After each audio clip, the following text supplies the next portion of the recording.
Şeffaf Mutfak'tan herkese yeniden merhabalar. Yufkacılarda satılan el açması incecik yufkaların ta kendisini evde aynı onların usulüyle yapabileceksiniz. Üstelik bizimkiler biraz daha lezzetli olacak. Bir de tava kullanacağız. Evinde tavası olan herkes bu incecik, bu yumuşacık, taptaze günlük yufkaları yapabilir. Buzlukta aylarca saklayabilirsiniz. Bir tane çıkartınca birbirine yapışıyor mu? Nasıl börek yapacağız? Videonun sonunda göstereceğim. Hemen hamurunu yoğurmakla başlayalım. Ben bugün sizler için 1 kilogram kadar undan yoğuracağım. Sizler dilerseniz vaktiniz varsa daha çok 3 kilodan yapın. Buzluğunuzu bu yufkalarla doldurun. Aylarca hiç yufkaya para vermeyin. Gördüğünüz gibi tuzu ilave ediyorum. Şöyle bir karıştıracağım. Ortasını havuz şeklinde açıp içine ılık su ilave ediyorum.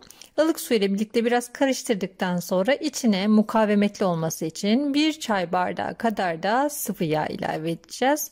Bu sayede hem kolay açılacak hem de yırtılması daha zor olacak. Suyun içinde bunları güzelce yıkayacağız. İşte o yıkarken de sıvı yağın etkisini göreceksiniz. Hamurun ben size kıvamını göstereceğim daha çok. İçine koyduğumuz su miktarını, sıvı yağ miktarını hem gramaj hem de bardak ölçüsüyle açıklamalar kısmına yazıyorum. Oradan temin edebilirsiniz.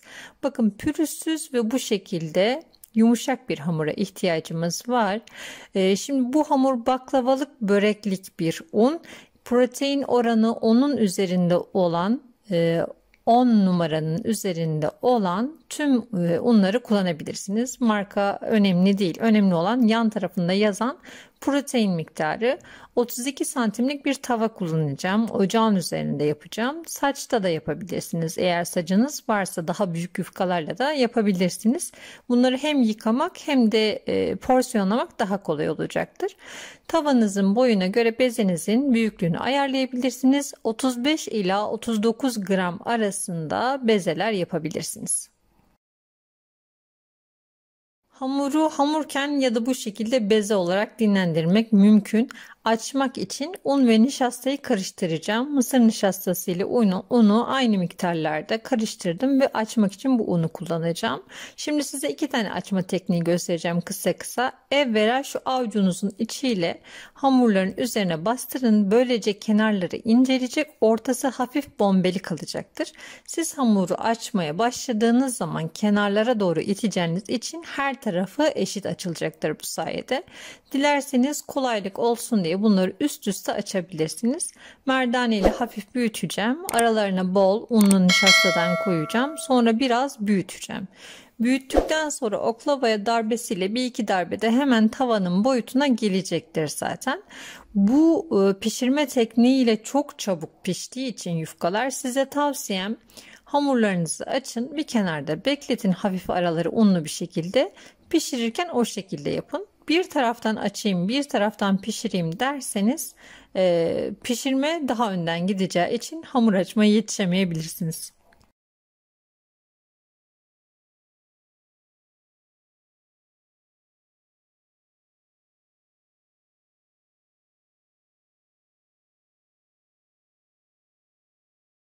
Merdaneyle önce kenarlarına bastırın, ortadan kenarlarına doğru çektirin. Daha sonra tüm hamura baskıyı uygulayabilirsiniz. Şimdi kenara aldım. Tek tek hamurları büyütmeye başlıyorum. Tavanın boyutuna geldiği zaman artık durabilirsiniz. Oldukça ince oluyorlar. Piştikten sonra da havuza girip yani suyla yıkanacağı için daha da inceleyeceklerdir.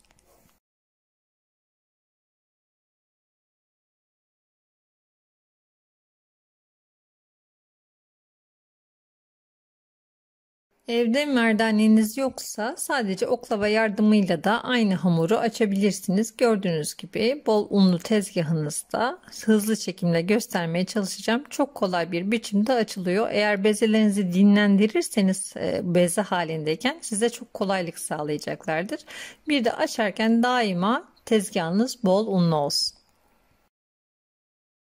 Hamurun inceliği bu şekilde yeterli gelecektir. Şimdi bunları üst üste pişireceğimiz için bir taraftan artık tavamı kızdırmaya başladım.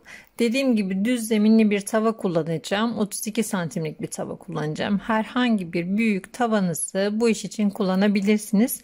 Ateşimiz çok ağır değil. Yani kısık ateşte değil, orta hararette pişireceğiz. Bu sayede yufkaların sadece bir tarafı ateşi görecek ve aralardan pişmeye devam edecek. Daha önce bu tekniği göstermiştim. Bu sayede yufkalarınız çok fazla kurumadan çok dengeli bir şekilde pişecek. İlk yufkayı tavaya alıyorum. Şöyle hemen 30 saniye içine diğer tarafını çeviriyorum ve hemen taze yufkayı bu kısma yapıştıracağım. Diğer 30 saniye sonra tekrar çevireceğim. Böylece aradaki yufkalar pişmeye devam edecekler. Taze yufka ile birlikte çevirmeniz daha da kolay olacak.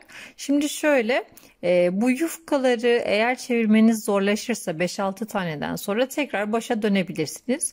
Ama ben 20 tane yufkayı bile üst üste çevirebiliyorum. O sizin ne kadar çevirmede usta olduğunuzla alakalı aslında. Şöyle bir taze yufkayı tekrar üzerine yapıştırdım. Bakın tam tavanın boyutuna göre açmışım. 32 santimlik bir tava için 35 gram bezeler tam ideal oluyorlar. Evinde mutfak teraziniz varsa bu şekilde de ayarlayabilirsiniz.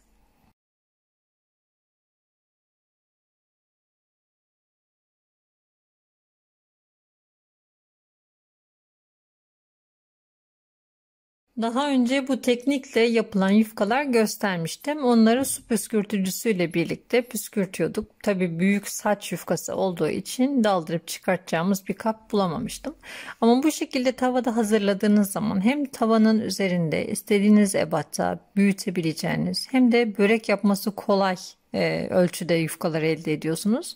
Bütün yufkaları bu şekilde pişirdikten sonra üst üste koyun ve bir nemli bezle, bir pamuklu bezle üzerine örtün. Dilerseniz bunları kuru yufka olarak da saklayabilirsiniz. Bir sonraki tarifimiz inşallah kuru yufkaya gelecek. Onun hamurunu daha değişik yapıyorum. Daha kalın açıyorum. Bunlar oldukça inceler şu anda. Şimdi bütün hamurlarımı adamın üzerine aldım. Üzerine bir pamuklu bez yaydım. Bir tarafta da yardımcım annem hemen orada. Şimdi bir tane tepsinin içine soğuk su dolduruyorum. Bildiğimiz soğuk su. Başka içinde hiçbir şey yok. Yufkaları bunun içine daldırıp çıkartacağım. Çok hızlı bir şekilde daldırıp çıkartacaksınız ve diyeceksiniz ki Tuğba hamur olmayacak mı? Hayır, hamur olmayacak, hiç merak etmeyin. İçine daldırıp çıkardığınız yufkaları bir sofra bezinin üzerine birbirine değmeyecek şekilde yayıyorsunuz. Yaklaşık 2 dakika içinde bütün o nemi içine çekiyor ve o yufkacılarda satılan taze yufkalar haline geliyor.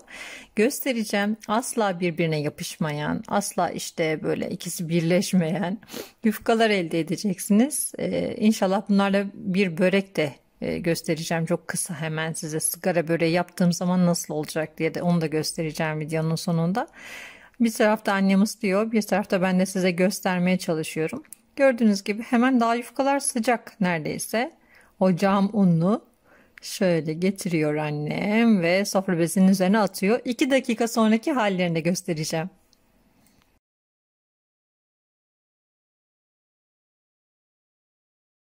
Normalde bunu yufkacılar suyun içine daldırıp çıkartıyorlar ya, böyle kalın boruları olur. O borulara yufkaları atarlar. Onlar bir taraftan bütün nemi çekerken, havalanırken bir taraftan da böyle esnemeye, büyümeye devam ederler. Tabii bizim öyle bir düzeneğimiz olmadığı için biz sofra bezlerinin kenarından şöyle aşağıya doğru sarkıttık. Tam da istediğimiz o kıvamı elde ettik. İnanır mısınız, 2 yufkam dahi yırtılmadı. Şöyle göstereceğim her birini. Oldukça da ince açmıştım. Pişmenin vermiş olduğu bir kabarıklık var tabii. Şimdi onlar ıslandığı zaman çok daha iyi anlayacaksınız. Size buradan bir soru yöneltmek istiyorum şimdi. Biliyorsunuz 1 kilogram kadar un kullandım. Sizce 1 kilogram undan kaç kilo yufka çıkıyor? Size bu soruyu yöneltiyorum. Bakalım kimler bilecekler. 1 kilogram undan kaç kilo yufka çıkıyor, sizin için tarttım. Yorumları göreyim. Daha sonra da açıklayacağım inşallah.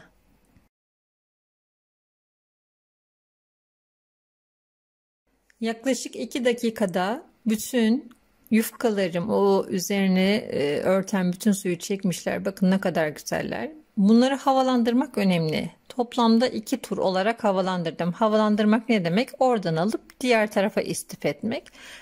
Annemle birlikte 2 tur havalandırdık. Daha sonra hiç beklemeden buzluk poşetlerine doldurup buzluğa attık. Şimdi biliyorsunuz bunlar taze yufka. Buzlukta bunlar kırılır mı? Birbirine yapışır mı? Çözüldükten sonra hamurlaşır mı? Aklınızda bu tarz sorular vardı. Bunları dindirmek üzere nasıl saklıyorum buzlukta ve onlar çıktıktan sonra ne halde oluyorlar? Hemen bu videonun sonuna bunu ekleyeceğim inşallah merakınızı gidermek için. Bir taraftan da göstermeye çalışıyorum. Her bir yufkamı göstermeye çalışıyorum. Şöyle yırtıkları alta koyayım, iyilerini üste koyayım gibi hiçbir endişem yok. Çok güzel oldular. Kaldı ki yırtılırsa bile mesela acemisiniz birkaç yufka yırtıldı. Bir tepsi böreğinde aralara koyarsınız. Hiçbir tadında bir değişiklik olmaz. Biraz cesaretli olun. Bu yufkalardan mutlaka ama mutlaka yapın.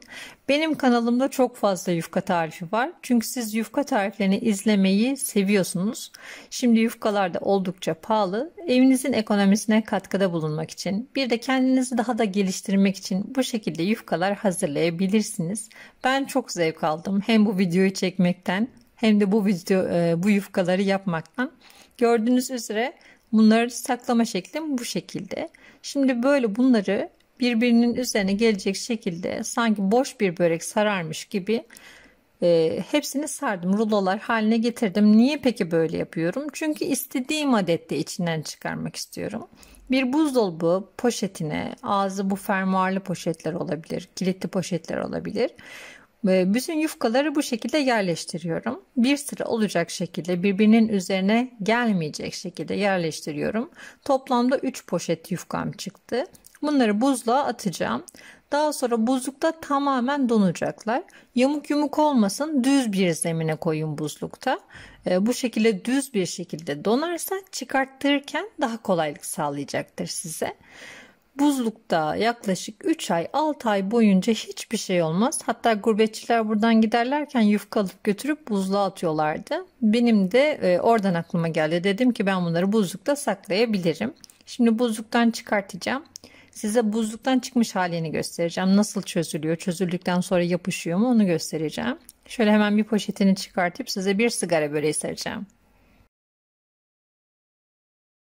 Dilerseniz kahvaltıda hemen çünkü çözülüyorlar. Yaklaşık 2 dakika 3 dakika içinde bir yufka çözülüyor. Bakın burada takır takır çıkardım buzluktan. Şu an donuklar. Tezgahımın üzerine aldım. 3 dakika sonra hafif hafif açılmaya başlayacaklar. Şöyle ortamın ısısına bağlı olarak. Dilerseniz mikrodalgada da 30 saniye 1 dakika boyunca ısıtıp o şekilde de çözdürebilirsiniz. Geriye kalanları buzluğa gönderiyorum. Daha sonra kullanmak üzere. Yaklaşık 3-4 dakika sonra bütün yufkalarım bakın bu şekilde çözülmüşler. Aynı şekilde açıyorum. Hiçbir şekilde birbirine yapışma söz konusu bile değil. Gördüğünüz gibi. Şimdi bunlardan hızlıca bir sigara böreği saracağım. Size çıtırtısını duyuracağım.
Peynirli sigara böreklerini sarıyorum. Dilerseniz bu şekilde de buzluğa koyabilirsiniz. Mesela az önceki gibi saklamayın. Bu şekilde sigara böreği yapıp atın buzluğa ya da börek yapıp atın buzluğa.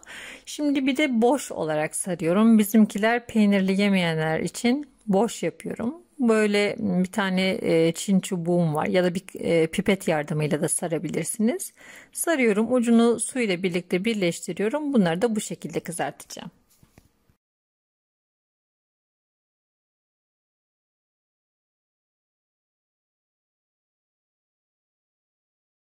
Efendim, sigara böreklerim hazır. Artık kızardılar. Şimdi size şunların görüntüsünün muazzamlığından başka bir de çıtırtısını duyuracağım. Tadına da artık yapınca ulaşacaksınız inşallah.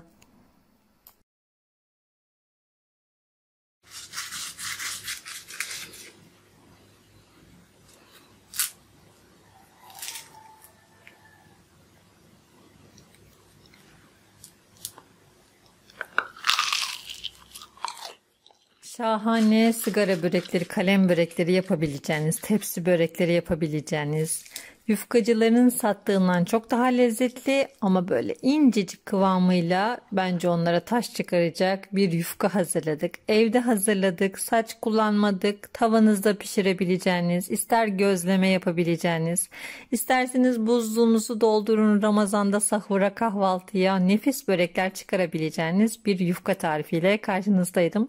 İnşallah sizler de bu lezzetli tarifleri denersiniz ve beğenirsiniz. Emeklerimin karşılığı beğen butonuna basmanız. Bu ve bunun gibi birçok tarif için kanalımı ziyaret edebilirsiniz.